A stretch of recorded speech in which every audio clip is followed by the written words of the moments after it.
Megastar সাকিবের megastar চুক্তি। দুর্দান্ত ঢাকার পরিবর্তিত নাম ঢাকা হারলেন, যার মালিকানায় আছেন মেগাস্টার শাকিব খান। ঢাকা হারলেন দল কিনেই বিদেশি ক্রিকেটারদের সাথে যোগাযোগ শুরু করে দিয়েছে। শুধু যোগাযোগ না, চুক্তিও করছে একের পর এক ক্রিকেটারদের সাথে। ইতোমধ্যে তারা এক ইংলিশ মার্কেটে ব্যাটসম্যানের সাথে চুক্তি করে ফেলেছে। খবরটি যেমন তেমন নয়, খবরটি হারল্যান্ড নিউ ইয়র্ক নিশ্চিত করেছে এবং চুক্তি করা খেলোয়াড়টি হচ্ছে English opener Phil Salt. Phil Salt গত মৌসুমে খেলেছিলেন এএসএ টি-20 এবং তার দল ছিল প্রিটোরিয়া ক্যাপিটালস। প্রিটোরিয়া ক্যাপিটালসের হয়ে মাঠ মাতানো ফিল সল্টকে এবার ছেড়ে দিয়েছে দলটি। সেই সুযোগ লুফে নিল সাকিবের দল ঢাকা হারলেন।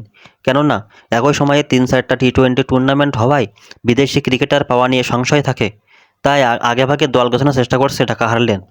ফিল সল্টের চুক্তি সম্পর্কে খুব শীঘ্রই অফিসিয়াল ঘোষণা দেবে ঢাকা হারলেন। শুধু ঢাকা নয়, বিপিএলে যারা অংশ নেবে সেই দলগুলোও যোগাযোগ ও চুক্তি শুরু করে দিয়েছে বিদেশি খেলোয়াড়দের সাথে। এখন দেখার বিষয় নতুন মালিকানায় মেগাস্টার সাকিব ঢাকার হারানো জৌলস ফিরিয়ে আনতে পারে কিনা।